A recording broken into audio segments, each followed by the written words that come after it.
Билерман Ордо интеллектуалдык оюнунун өнөктөшү TAF Costumes. TAF Costumes сиздин келбетиңиз биздин милдетибиз. Ассаламу алейкум, урматтуу телекөрүүчүлөр. Кутмандуу кечиңиздер менен 19 март 2023 жыл бүгүн ЛТРде Билерман Ордо жазгы сериялар 3-тур. Телекөрүүчүлөргө каршы бүгүн Бактыбек Камчыбековдун командасы биздин Ордого келген. Бул команда ушул жазгы серияда Премьер Лигага кайрадан чыгуу үчүн аракет кылат. Өткөн бир сезондо бул команда ойнай алган жок, анткени жетиштүү упай топтой алган эмес. Бүгүн бул команда үчүн аябай жооптуу бир оюн деп эсептейм. Команда курамын Ордого чакырууну баштайбын. Бүгүнкү 3-турга Жогошбек кызы Бегимай келген. Команда мүчөсү, кесип боюнча филолог.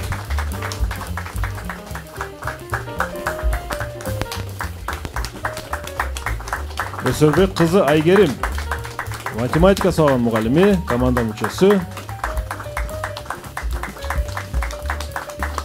Марат уулу Ынтымак, Ош мамлекеттик педагогикалык университети география адиси боюнча окуп жатат. Акылбек кызы Гүлнура, англис тили сабагы боюнча адистик окуп жатат. Ош мамлекеттик педагогика университетинде. Советбек кызы Буниса,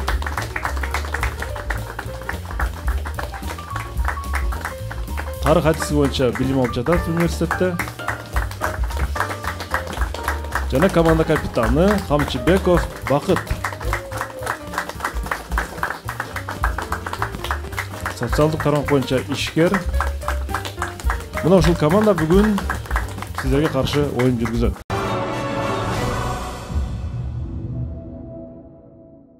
Бакыт мырза, дагы бир жолу кош келипсиздер. Команданын маанайы жакшыбы, оюнга даярсыздарбы? Саламатсызбы барчу, саламатсыздарбы билермандар, саламатсыздарбы урматтуу телекөрүүчүлөр. Кудай буйрса команданын маанайы жакшы деңгээлде даярданып келдик деп айтабыз. Бүгүнкү оюнда Кудай буйрса жеңебиз деген ниеттебиз. Ортодон канча убакыт өттү? Ортодон 6 ай өттү. 6 айдан кийинки оюн. Бул демек чыңалуулар топтолгон, суроолордун жооптору топтолгон, энергиясы ашып ташкан команданын абалын элестетебиз биз. 6 айдан кийинки оюн. Бул дээрлик жарым жыл. Команданы бир колдоп куаттап койчубузбу? Урматтуу телекөрүүчүлөр, биз оюнду баштадык. Бизге суроо жөнөтүүнү баштаңыздар. Биздин даректер экраныңыздарда турат. Билерман Ордо Facebook'ta, Билерман астыңсызыкча Ордо Instagram'da, YouTube'da Билерман Ордо оюндарыбыз бар. Излесеңиздер чыгат. Подписаться баскычын сөзсүз басып, лайк басып, комментарий жазып, биздин оюнду көрүңүздөр. Биздин өнөктөштөр Барбол, Адал Таттуу дайыма жаңы гана, жана Актив дизайн, сырткы жарнак жана полиграфия борбору. Жана ошондой эле урматтуу командалар TAF Costumes бренди Кыргызстандын дээрлик ири шаарларынын барлык жеринде бул дүкөндөр бар. Сиздерге саркеч костюмдар керек болсо сатып алсаңыздар болот, жана прокатка дагы алсаңыздар болот. Билерман Ордо үчүн дагы TAF Costumes ар дайым кызматка даяр. Анда биз оюнду баштадык. Эсеп 0-0. Биринчи раунд.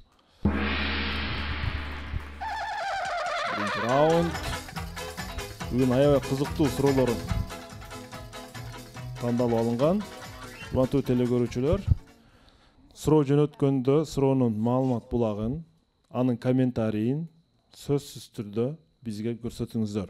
Жамалдин Нурбаев сиздерге каршы суроо берет. Араван районунун тургуну.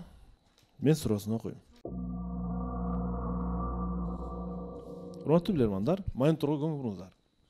Осмон империясы убагында мечиттердин жанында ар жерлерге, сиздер сүрөттө көрүп тургандай, ичи чуңкур таштар коюлган.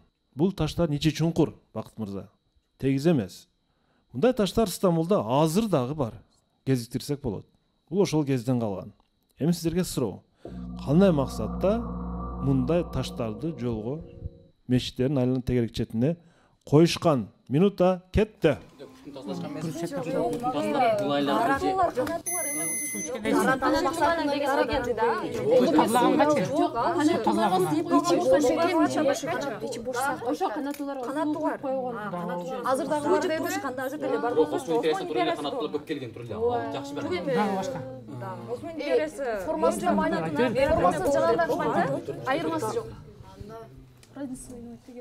Мечиттердин алдынан гана көргөн болобуз. Таратылат не болот?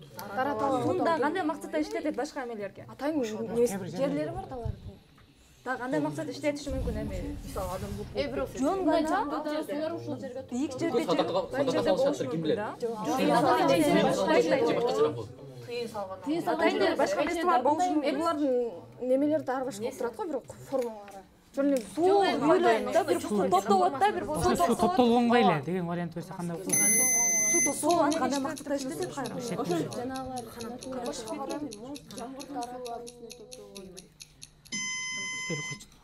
Бакыт мырза. Канаттуулар.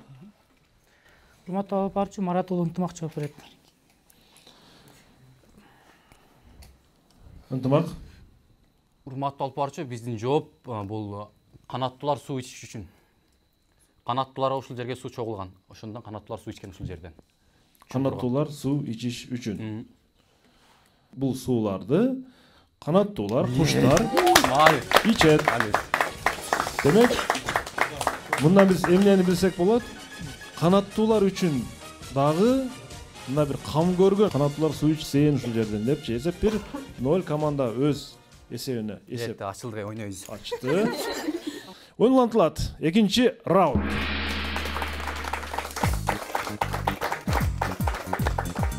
Раунд. Бизде ошто ушундай атайын жасалган таштарды көрсөк болобу? Ынтымак мырза, көзүңүз чалган жер барбы? Мен 3 жылдан бери ошто жашайм, бирок көрө элеккенмин мындай жерлерди. Атайын жасалган. Атайын жасалган жерлерди көрө элекмин. Канат Абдыкеримов Ош шаарынын тургуну сиздерге каршы суроо берет. 1822 жылы Америкадан Африкага кара түстөгү адамдар көчүп келишкен. Караңыздар.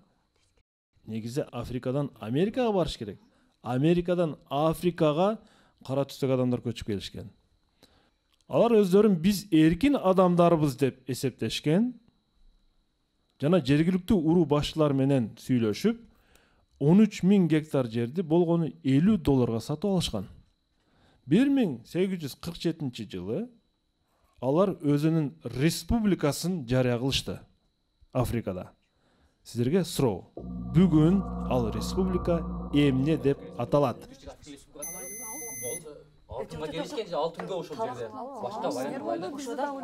Алтынга. Анан кийин Ошол жерде башталган. Өнүккөн жер дагы ошол жер.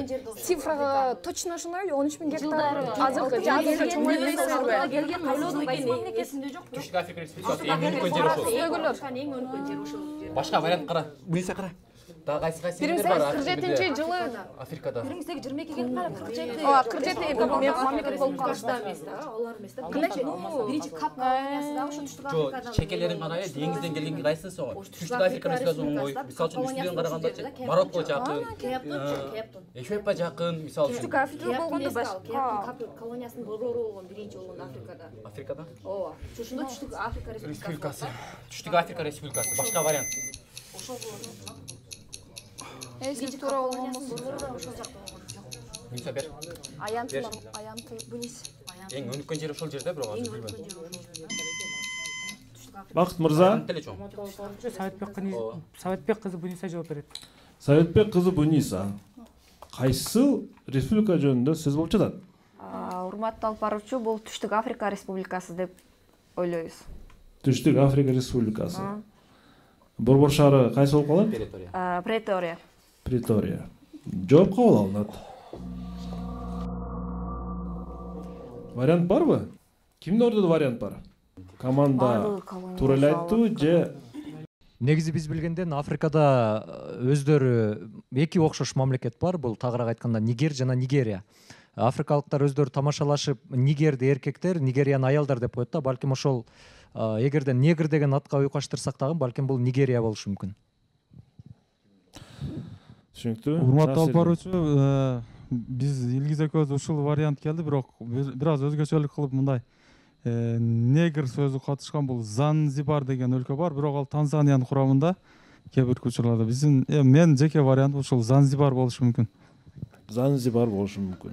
Урматтуу алып баруучу, жана бул жерде республика деген багытка деген сөзгө маани берсек, Конго Демократик Республикасы деле адашпасам Африкада. Мен туура жоопту айтайын. Африканы кичине айланып чыккандай болдук. Америкадан Африкага келди. Биз эркин адамдарбыз деди. Өздөрүн эркин адамдар сезгендер булар бүгүнкү саясий терминде буниса. Булар либералдар деп коебуз. Бир сөз мененчи. Бул Либерия мамлекети, урматтуу билермандар. Либерия республикасы. Өздөрүн либералдар деп жарыялап алышкан булар. Булар ошол кара түстүү эле адамдар болгон, бирок ортодон 20 жылдан кийин булар биз либералдарбыз деп Африканын эң ак сөөгтөрү бизбиз деген сырты кара, бирок ак сөөгтөрбүз деп Либерия деп оюнду улантабыз. 3-чү раунд.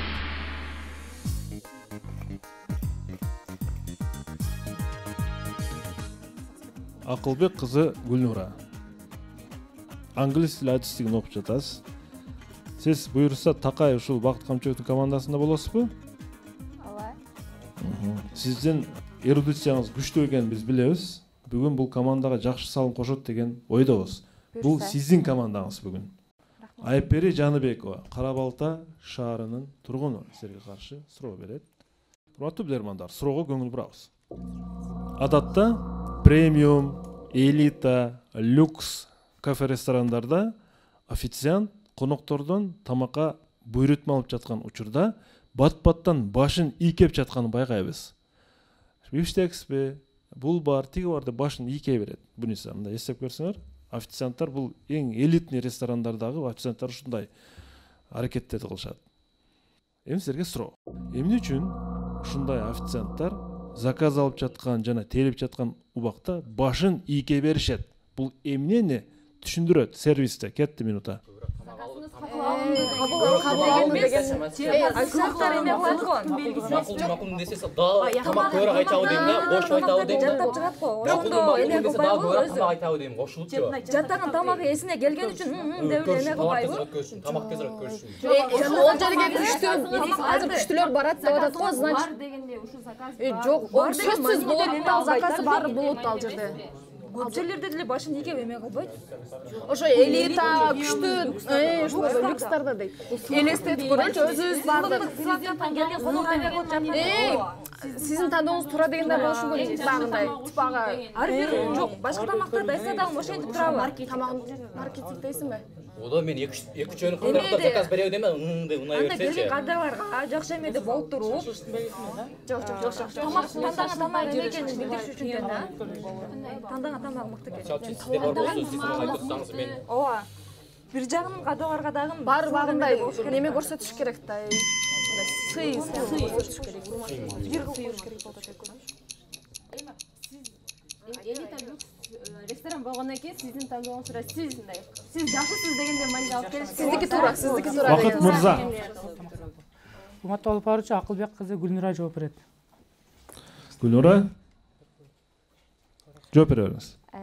Элита люкс ресторандар болгондон кийин ал жерде менин оюмча мындай өзүнү сыйлаган адамдар келет жана официанттардын башын ийкегени бул сиздин тандооңуз эң мыкты тандоо.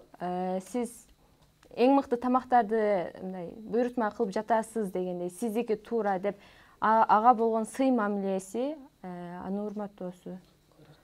Андан сырткары ошол аны сыйлап жакшы мамиле кылган сайын алар дагы ошол кошумча дагы буйрутма көбүрөөк тамактарды берүү, өзүнүн продукциясын өткөрүү. Жооп кабыл алынат. Туура жоопту айтам. Мындай баш ийүүнү Салливандын баш ийкөөсү деп аташат негизи ресторан бизнесинде. Бул атайын сервисте колдонулчу психологиялык ыкма, кардарга карата психологиялык ыкма. Караңыздар. Бул ыкманын жардамы менен официанттар тамакты же товарды тигиге алууга ынандырат. Бул бифштекс канча? Бифштекс 250 сом. Бифштекстен сырткары куурдак бар. Ал 350 сом деп башын ийке берет сүйлөгөн сайынчы. Бул жактагы адам табият ушундай да, адамга жакшы сүйлөп, башын ийкеп жылуу сүйлөсөчү ал ала берет да. Акчасын аябайт алчы. Негизиси бул жерде ошол сервис, ынандыруу. Жана өзүнө пайдалуу болгон мактоону ал айттыра алат.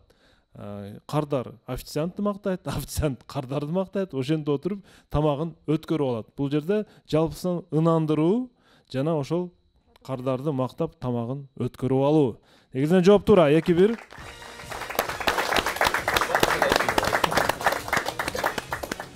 Билерманордо интеллектуалдык оюнун өнөктөшү TAEF Costumes.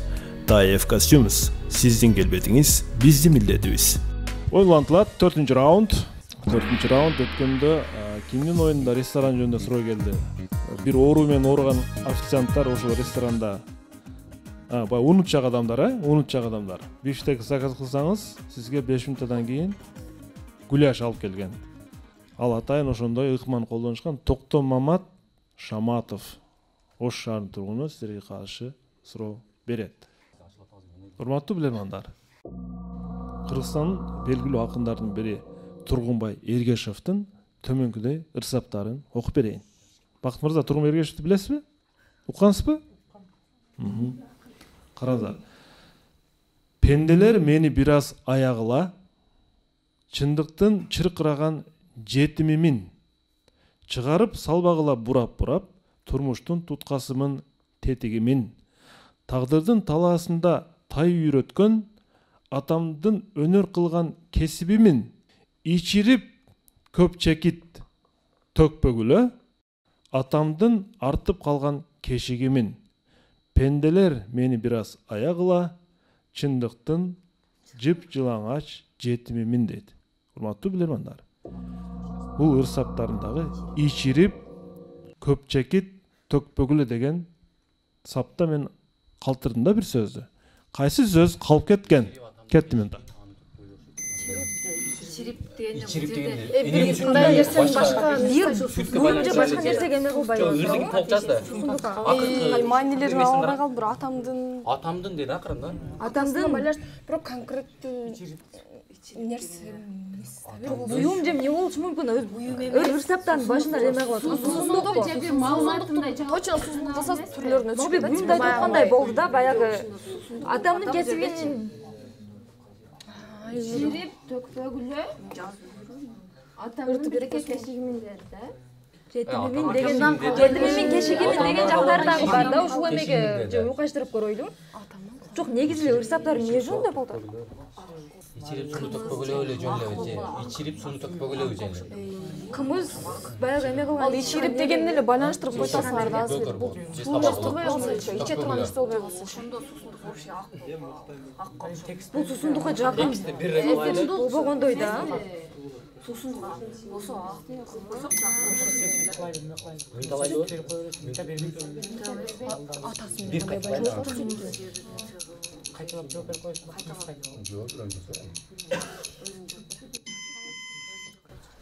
Бакыт мырза, Агай, ошо саптан бир 2 сап кайталап коесузбу? Акыркысы эле. кайталайм. 2 сап.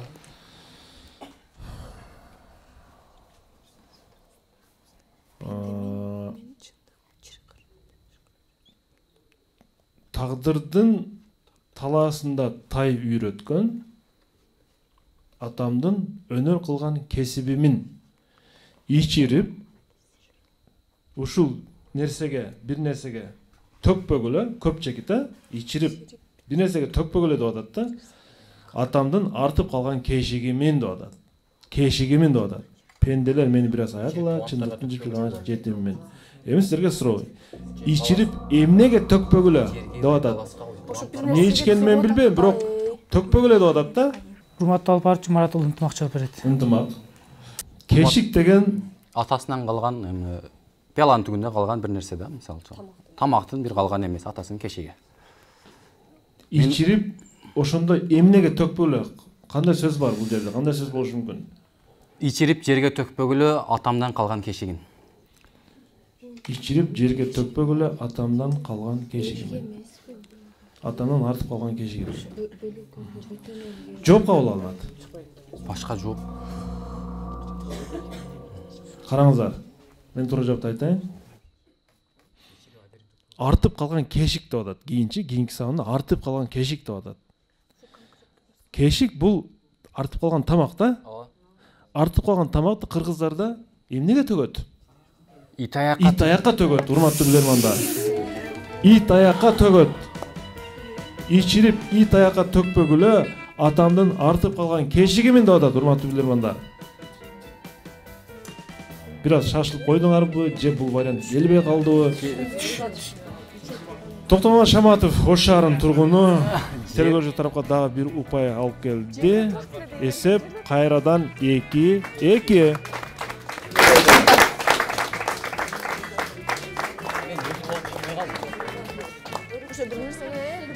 Менче клубтан айрым билермандар тапты окшойт. Бири-бири менен кол алышкан байкап калдым. Бул сагымды көрдүм, илгисти көрдүм.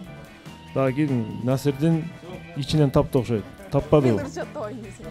5-чи раунд.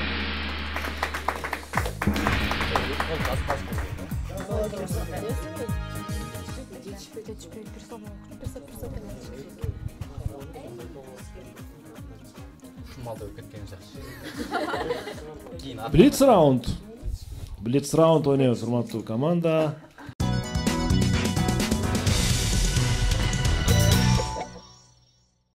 Ажамал Төлөгөн кызы.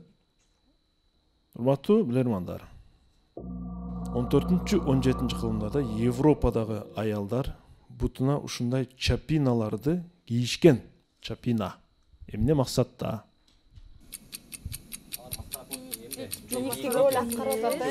Баягы жолдогу ылай Европадагы канализация бар элесени жолду көгөрүшкөндө жанагысы ошол жерге түшкөндө Европада ошону эле.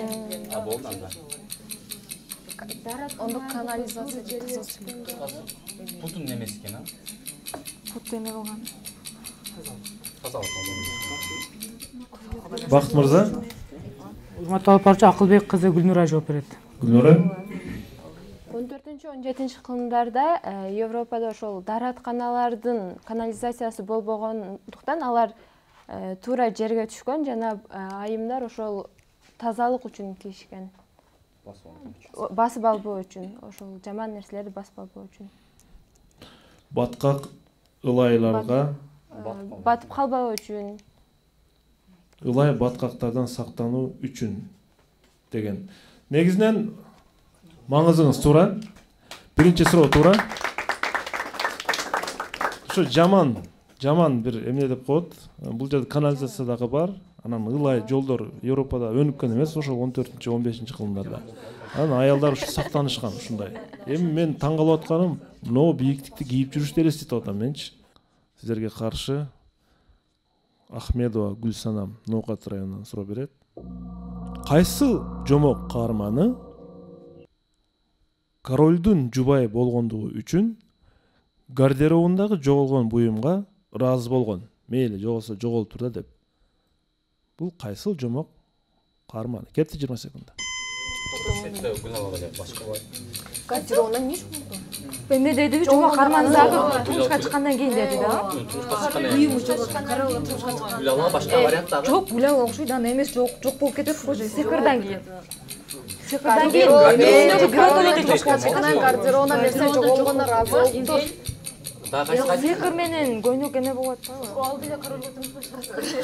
Жок, алды эле турмушка. Башка вариант карайлы. Согушка. Башка варианттагы. Бакыт мырза. Ошондой эле көйнөк. Урматтуу алып баруучу Жошбек кызы Бегимай жооп берет. Жошбек кызы Бегимай. Урматтуу алып баруучу, биздин команданын жообу бул кыргызча аталышы Гүлала, ал эми Золушка болот. Гүлала же Золушка. Экинчи суроонда жооп туура.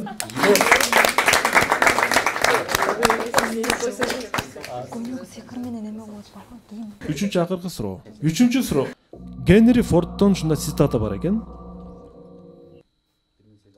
жакшы дагы адамдар банк системасы кандай иштеп жатканын түшүнүшпөйт. Эгер түшүнгөндө эртең эле эмне кылып жибермек? Кетти 20 секунда. Өртөп жибермек деген барбай беле, өртөп жибермек деген өртөп жиберет дегенде тура келсек. Кирип эле кирип өртөп таштайбы? Акчалар калбайбы? Жок, банк системасы дегенде бунун дагы немеси бар да, банктын кандай иштешин билгенде. Ооба, иштешин билгенде деген жери. Эми ортодо же болуп кетет. Өздөрүнө кол салмак. Өртөп жибермекпи? Же өртөп жибермек. Бакыт мырза. Ички алып баруучу Марат уулу Ынтымак жооп берет. Урматтуу алып баруучу, билебиз, Генри Форд 1863-жылы дүйнөгө эң таанымал 4 дөңгөлөктүү автоунааны айдап чыккан адам болуп эсептелет негизинен. Эгер элдер банктын системасын буза алганда, эртеси эле ал банкты өрттөп салышмак. Эртеси эле ал банкты өрттөп салышмак. Жооп кабыл алынат. Туура жооп. Банкты өрттөсө акча да күйөт. Ал жерде акчалар бар. Туура жооп. Эгерде адамдар банк системасы кандай иштеп жатканын түшүнгөндө, эртең эле революция жасап жибермек деген урматтуу билермандар. Бир гана банк чөрөсүн эмес, бүтүндөй революция жасап жиберебиз. Анткени банк системасындагы кээ бир эмелерди адамдар бүгүнкү күнгө чейин түшүнбөйт. Урматтуу билермандар. Телекөрүүчүлөр тарапка дагы бир упай кошулат. 6-чы раунд. Çamdağınızlar.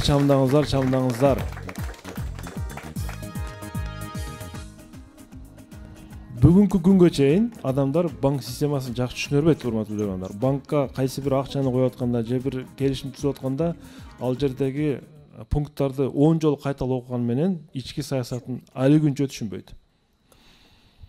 Актив дизайндан суроо. Урматтуу билермандар. Эгерде сиздер ушул 3 өлкөнүн бирине бара турган болсоңуздар, анда акчаңызды дирхамга алмаштырып алышыңыздар керек. Бул кайсы өлкөлөр? Же Тунис, же Марокко, же Маврикия. Кайсы бири? Кетти минута. Тунис менен Марокко жакын Туниса. Эми Марокко, Тунис мусулман. Дирхам мусулман эме болгонун карайлы. Тунис бир мамлекет кайсы деди? Мавритания деп. Дирхам деп эме койдуңуз. Маврикия деп жазып калдым мен. Марокко менен Тунис Марокко эле эмеспи? Эко тем более жакын дагы. Экөөнүн чек арасы жакын. Дирхамды колдонгон эмес боюнча экен да. Акчаны. Марокко жакын деп болсо, Мароккодон кандай? Эко тең мусулман болот да. Тунис бирок Франциянын бир эмесин айтсаңар, ошол мамлекеттин акчасы калып кеткен. А Мароккочу? Марокко мусулман мамлекет. Тунисте Марокко менен Тунисти кайсы эмелер байсы болот? Тунисте Франция Марокко экен анда. Ошо мусулмандар эле колдонот. Демек Марокко эмеспи? Жок, Марокко деле басылса. Маврикий паста да. Маврикий эмес. Тунисте Марокко эко тең мусулман, анык эмечи. Тем более эко жакын. Тунис эмеге Европага жакын. Ошонун акчасы калып кетет го. Алысыраак болот ошондо. Тунис Францияга да ушундай болгон так билем, Марокконун билбейт жокчу. Марокко эме? Марокко эме да, Испания менен Марокко бар го, ортосунда. Жакын. Испанияга жакын. Бакыт мырза. Таштайлам да. Тартсасын. Урматтуу алып баруучу Саитбек кызы Буниса жооп берет. Буниса. Дирхам демек кайсы өлкөнүн акча берди деген маселе. Тунис, Марокко же Маврикий? Тунис. Жооп Тунис, э? Жооп алды. Туура жооп. Маврикия өлкөсүнүн акча бирдиги рупия. Тунистики динар. Демек Марокко дирхам болот, урматтуу билермандар. Марокконун акча бирдиги бул дирхам.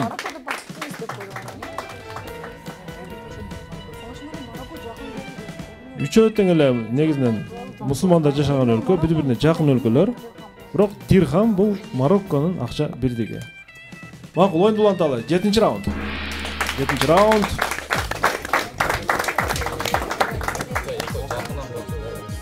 Урматтуу телекөрүүчүлөр, суроо жөнөттүңүздөр. Ош шаар Ленин көчөсү 330, Билерман астыңсызча Ордо Инстаграмда, Билерман Ордо Фейсбукта, биздин өнөктөштөр Барбол, Active Design жана Таев Costumes. Жахонгир Кайнаров Өзбекстандан сиздерге каршы суроо берет. Сырдария облусту, Сардоба району. Мен суроону окуйн. Урматтуу билермандар. Монитор көңүл бурабыз. Сиздердин назарыңыздарда Советтер Союзу убагында чыккан Крокодил деген журналдын мукабасы турат. Журналдын биринчи бетиндеги сүрөттөргө жакшылап карап, сиздер бул бети кандай мааниде чыккандыгын таап бериңиздер. Жана канчанчы жылы чыгышы мүмкүн бул саны? Кетти минута. Валентин Терешко арналып тартылган сүрөт бул анык эле. Канчанчы жылы чыккан ошондо? Космоско биринчи учканы деп эле келет го. Терешкого эмес. Биринчи жолу учкан ал Валентин Терешко. Колунда кармап турган эмес. 69 Нил Армстронг конгончу Валентин Терешко учканбы? 69 жыл деп келген, бирок ушул бир эмеде ойногон. Нил Армстронг конгон алчы. Апрель 12 апрель. 69 точно жылын карагыла. 61 Гагарин конгон, 69 Нил Армстронг конгон эме учкан ошолор карагыш керек. Азыр нары бери болуп калат деп. Жок, неменики? Валентина Терешко учуштан тартылган сүрөт. 69. Бакыт мырза. Урматтуу алып баруучу Марат уулу Ынтымак жооп берет. Ынтымак. Жылын так айтпа. Ынтымак бүгүн активдүүлүгү жаман эмес. Бирок азыр кандай жооп берет экен көрөлү. Урматтуу алып баруучу, бизге белгилебиз, биринчи аялдардан Валентина Терешкова биринчи жолу космоско учкан. Бул сүрөт Валентина Терешкова арналып тартылган сүрөт негизичи. Анан Валентина Терешкованын кайсы жылы учканы так эсимде жок экен. Менин оюмча 1969 жылы болушу мүмкүн. Жооп кабыл алынат. Туура жооп. Бул Крокодил журналынын биринчи бетиндеги сүрөт чындыгында Валентина Терешковага арналып чыгарылган. Жана Валентина Терешкова 69 эмес, андан бир аз эртерээк, 63 жылы учкан. Бирок мен бул жоопту канааттанып деп эсептейм. Анткени Терешкова жөнүндө сөз болуп жатат.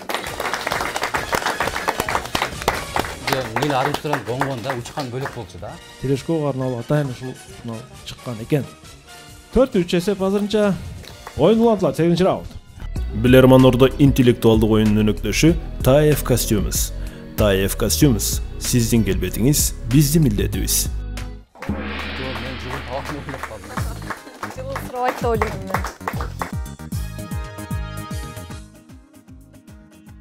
Командада шанс бар. Жакшы шанс бар. Анткени команда Ордодон да жардам ала элек. Баяман Топчубаев Ош шаарынын тургуну сиздерге каршы суроо берет.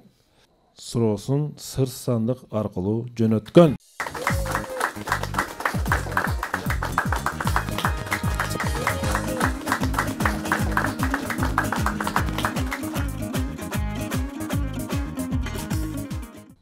Урматтуу билермандар.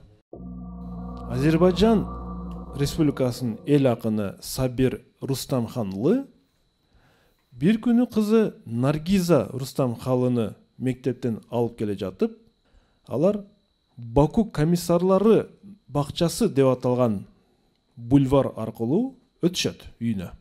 Үйүнө келген соң Сабир кызынын колунан саныкчанын ичинде турган нерселерди көрөт дагы мындай дейт. Кызым, сен башкалардын кыялын уурдап алыпсың го, деди. Урматтуу билермандар, сандыкчада эмнелер бар? Кетти минута. Башкадан өтүп атат деди го. Кыял деген эме кайсы? Кыял деген эмнени элестетебиз көбүнчө? Кыял деген эмнени элестетебиз? Колунда кармап турган ушул нерселерди эме кылып деди да. Дагы гүлдөр эмес да ошо. Эме кылып Бактаракты гүлдө сындырып алган эмеспи? Сындырып аны бирөө кыялданып өстүрүп алса кыздар мезгил кеткен болот да. Именно полициянын жанагысы. Ошондо азырда гүлдөр бар. Ошол неге полициянын жанынан бакчадан өтүп жатат деп эме кылды? мындай бир түйгөн нерсе тоголок болот. Дарак гүлдөгөн малда ошону сындырып ала турган болсо бирөөнүн кыялы эме кылган болот да. Шагы менен жолу кыркып керек. Шагы менен алат ооба. Ошондо короо. Бирөө аны өстүрүп атат, карап, мына өстүп бишсе эмес депчи. Эртерээк гүлдөгөн малда өркүнгүлү. Шагы менен Жуып алган болот. Шагын сындырып дегенде мөмө байлай турган Мөмө байлайт. Берели. Бирок жөнөрдүн кыялы деди. Кыял болот да. Бакыт мырза, Урматтуу алып баруучу Өсөрбек кызы Айгерим жооп берет. жарыдан бонус албайсыздар, ишенимдүү түрдө жооп бар. Жооп туган. Айгерим. Саламатсызбы, урматтуу алып баруучу. Бизде мындай жооп болуп атат. Башкалардын кыялын урдадың десе, бул мисалы бульварда өтүп баратып, мөмө байлаган дарактар гүлдөп турган мезгил болсо керек мүмкүн. Ошол учурда гүлдөрүн сындырып алышы мүмкүн да, шак. Ал кийин мөмө байлап бир мүмкүн өрүк, мүмкүн шабдалы сыяктуу мөмө бериш мүмкүн да. Аны мүмкүн бирөө жейимди күтүп тургандар. Ошол сыяктуу.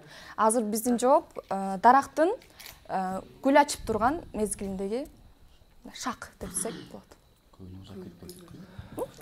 Жооп кабыл алынат. Гүлдөр жыттанбай атам.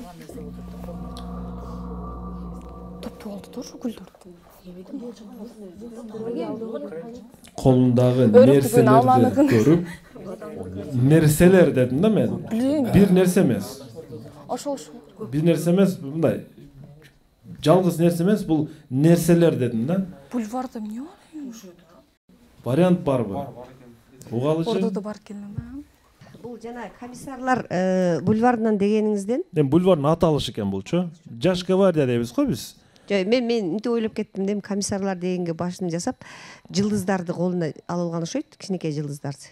Анан баягы жылдыздар көбөйгөн сайын эме ранг көтөрүлөт го, биз негедир ошондой ойго келдик. Жылдыз колунда жылдыздар. Бульвардын аталышы. Жаш гвардия, эркиндик бульвары дегендей. Урматтуу алып баруучу, негизи бүгүнкү күндө саякатчылардын арасында дүйнө боюнча кыдырып саякатка чыкканда бир ырым бар. Тагыраак айтканда бул фонтандарга тыйындарды таштап кетет. Бул ырымдын мааниси ошол жерге кайрадан биз келели деген маани да. Бул суроонун жообу демек ошол кызы тыйындарды, фонтандагы тыйындарды урдуп алган болчу. Алып алган болчу. Урматтуу алып баруучу, 10 жыл мурун Азербайжанда болгон элек, ошол күндөрдү эстеп, илгизинибиз туруп айтты окшойт, ушул тыйын болушу мүмкүн. Анда биз көрөлү. Сыр сандыктын ичинде бульвардан алынган эмнелер болушу мүмкүн. Урматтуу билермандар, бул тыйындар болчу. Анткени бул кимдир бирөөлөрдүн кыялы. Кыялданып ташташы мүмкүн. Балким бул сел саяктарында кыял болушу мүмкүн. Бульвардан барып акча табам деп. Ар кимдин кыялы болушу мүмкүн да. Бул тыйындар, урматтуу билермандар.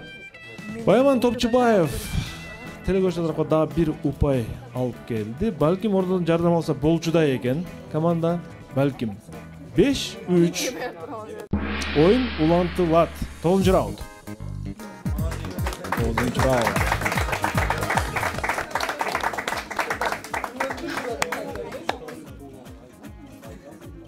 Эми кийинки суроолордун тагдыры кандай болор экен? Азырынча баарыбыз жакшылыкка үмүт кылабыз. Алексей Гладышев Санкт-Петербургдан силерге каршы суроо жөнөткөн. Урматтуу билермандар, суроого көңүл буралы. Кронштадт району Восстание көчөсүнүн тургуну. Аристотельден мындай бир эскерүү бар экен, урматтуу билермандар.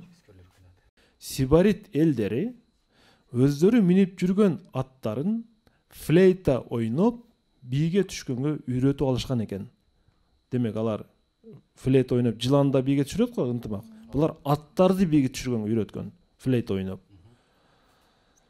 Алар ошол өнөрү менен аттарды музыкага бийлетип көңүл аччу. Керектүү учурларда, бош убактарында. Бирок алардын душманы болгон Кротондуктар, Кротон провинциясы Италияда бар, бүгүнкү күндө да Кротон шаары бар. Алардын душманы болгон кротондуктар кайсы бир учурда дал ошол флейтаны колдонушчу экен. Душманы болуп атат. Эми сиздерге суроо. Кротондуктар кайсы учурда флейтаны колдонушкан? Минута кетти. Чабуул баштаганда эгер ошол менен согушуу деген неме болот биздин заманга чейин жашаган эми аскердер. жок эми ошол экөө урушуп калса флейтаны колдонушу мүмкүн. Алардын аты болсо Душмандар колдонгон. Ошондо ат башкарганда башка душманга жеңил берип билип кетет да. адамдар жыгып түшүшү мүмкүн. Башка варианттарын айтчу. Жок. театрда Азыр но экөөнү бири бирине эме кылып атабы, экөө байланыштырып атат да чимби? Театрда билбейт да бул жердечи. Дегендерде. Алар булар карама каршы болду. Значит, согуш мезгилинде экен да. Флейта ойной койсо аты болот. Азыр кетип калсакчы. Бакыт мырза. Алкалар эле бир укуй. Кийинкиде. Жооп барбы Бакыт мырза? Урматтуу алып барчу ордонун деле пикирин угуп көрөлүчү. Ордодон жардам сурайбыз. Ордон жардам аласыздарбы? Урматтуу Ордо командага жардам бериңиздер. Чын көңүлдөн деп коебу, кетти.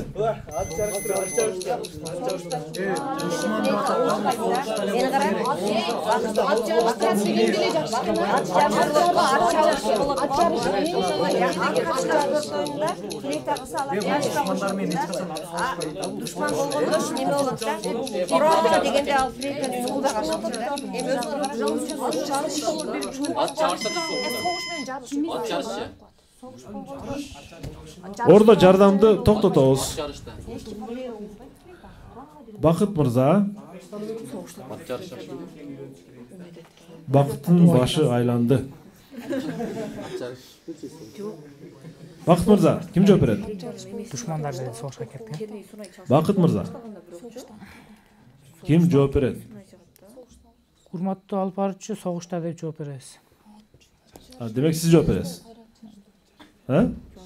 Жок, ат жарышта болсо душмандар ат жарышка түшөбү? Согушта. Жооп кабыл алынат. Демек, кротондуктар согушта флейтаны колдонгон. Команда баары ат жарыш, Бакыт согуш. Ушундайбы? Аралаш болуп калдык. Туура жоопту айтайын эми мен. Кротондуктар флейтаны сибариттер менен согушкан учурда колдонгон. Анткени согушуу алдында флейтаны ойногондо аттар алдыга жүрбөй ойноп туруп алган, бийге түшүп. Мына ошол учурда кротондуктар жеңишке жетишкен. Билерман Ордо интеллектуалдык оюнунун өнөктөшү Таев Костюмс. Таев Костюмс, сиздин келбетиңиз биздин милдетибиз. Азырынча 4-5 ойнолантылат. Азыр деле кол. 10-чу раунд. 10-чу раунд.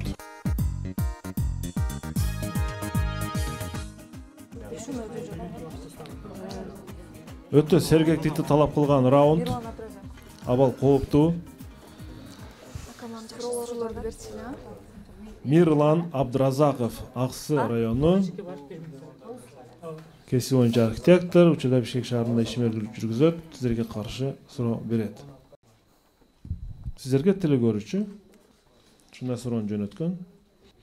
1860-жылы Авраам Линкольн президент болуп шайланышына 2 жума калганда 11 жашар кыздан кат алган.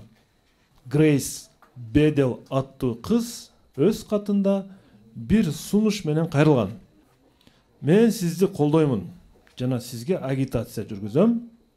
Бирок ушул нерсени кылсаңыз, аялдардын көбү сизди колдомок жана күйөөлөрүн сизди колдоого чакырмак деп кайрылган. Линкольн жооп катында сөз бере албайм, бирок аракет кылам деп жооп кайтарган. Натыйжасында Линкольн президент болуп шайланган, кийин Американы кыдырып жүрүп, эл менен жолугуп жүрүп, ошол кызга жолуккан. кызды колуна көтөрүп, президент болгонума сенин сунушуң себепкер деп ыраазычылыгын айткан. Бул жолугушуунун эстелиги 1999 жылы Нью-Йоркто орнотулган. Эми силерге суроо, урматтуу билермандар. Грейс Бедел Линкольнга эмнени сунуштаган эле? Кетти минута.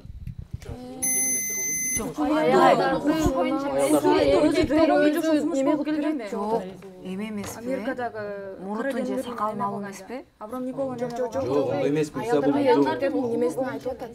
Мен аялдарды шайлоого катыштыруу. Аялдар ошол деле жакшы барат. Эркектер дагы неме берип атпайбы, голос берип атпайбы? Жок, аялдар шайлайт эле. Буга жыйын. Ошондой шайлоого аялдар катыштуу эле катышпады беле? Аялдардын кулу боюнча болот деп. Жок, ушуну эме кылсаңыз, аялдар сизди колдомок деп жатат да. Аялдардын атышыңызды берген үчүн колдойбу ушул президентти. Аялдар шайлоого катышкан. Же жашка чектөө болгон эмеспи? 18 Жок, жашта балдарда чектөө болсо керек эле ал. Же башка эмелерге паспорт берген болушу мүмкүн. Немели Уруулар кошулмаган эмес, шайлоого катышкан. Анан ошонун немесин чыгарып, Абрам Линкольн Америкада колчулукта эме кылган. Ооба, жойгондо эметкен. Ошондо шайлоо жакын болуп калат бул жердечи, а? Кулдарды шайлоого катышты эме кылган. Же кулдарды шайлоого эмеспи? Ошол чын. Бакыт мырза. Бирок аялдарды дегенде кайсы болот? Урматтуу алып 1 минутта үнөмдө убакыт алабыз. 1 минутта убактыбызды бонусту. Бонус, урматтуу команда. 1 минутта бонус. Бул сиздердеги эң жакшы мүмкүнчүлүк бул. 1 минутта бонус кетти.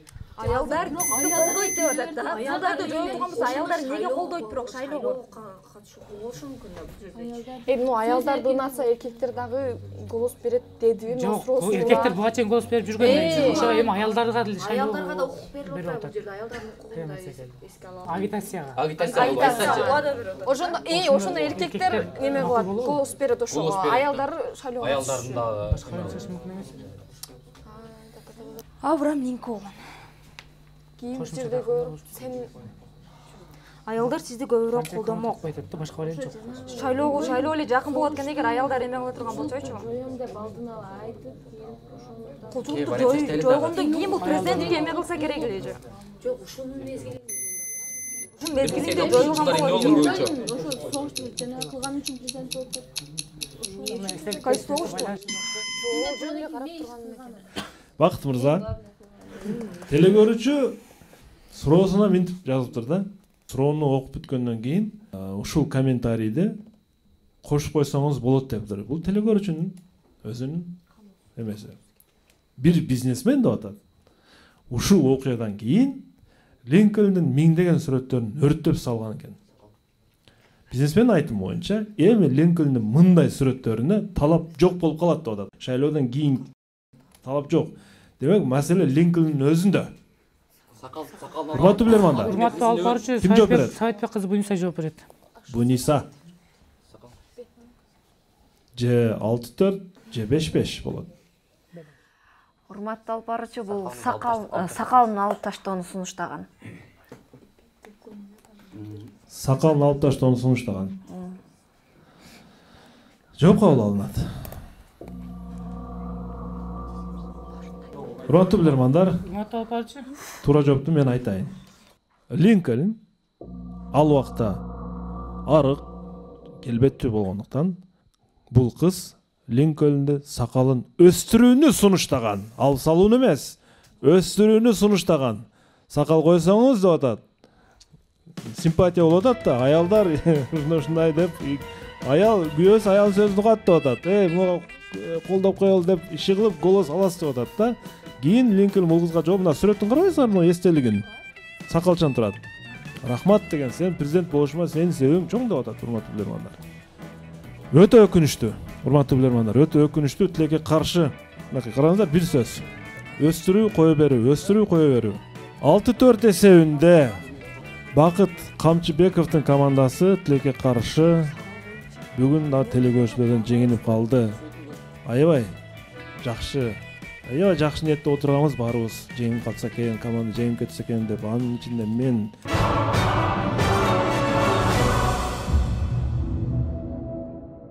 урматтуу алып баруучу, буюрса бул команда ийгилик каалайбыз. Тилекке каршы утулуп калды. Жарым жыл убакыт, бирок чынында көп убакыт. Эми жарым жылдан кийин же башка учур бул убакыт көрсөтөт.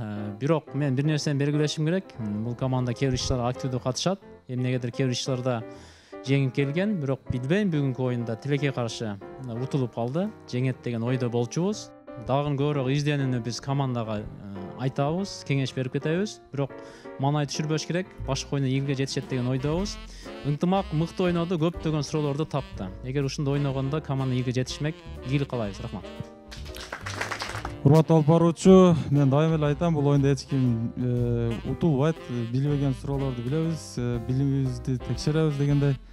Командалык оюнду мен байкай алдым. Мен азыркы пикирим боюнча ынтымак болот деп ойлойм. 6-4 болсо 3 суроону мына Гүлнур айым. Ооба.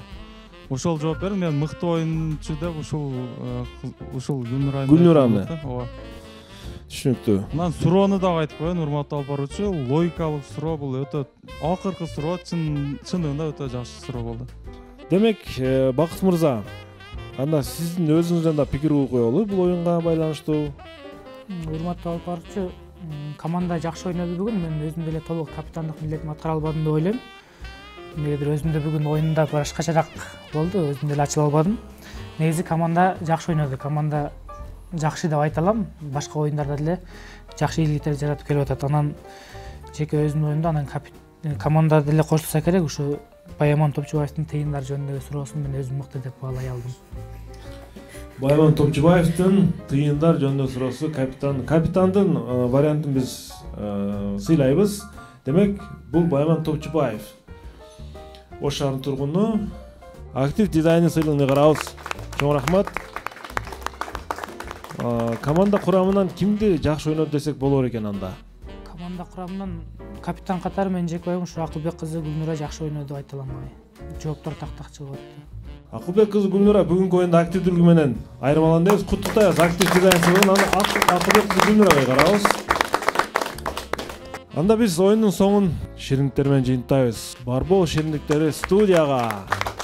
Токочтор, печенье, торттор ар дайым ушундай ширин болуп, ширин ойноп, жеген тамактарыбыз да ширин болсун. Барболго, актив дизайнга жана Таев костюмс дүкөнүнө чоң рахмат. Урматтуу телекөрүүчүлөр, ушуну менен биздин оюн соңуна чыкты. 3-чү турду жыйынтыктадык. Барыңыздарга чоң рахмат. Мыкты суроолорду сиздерден күтүп кала бермекчибиз. Билеги күчтүү бирди жыгат, билими күчтүү миңди жыгат. Мынакей бир жолу айттым, көрдүңөрбү? Görüşkөнчө, ассаламу алейкум.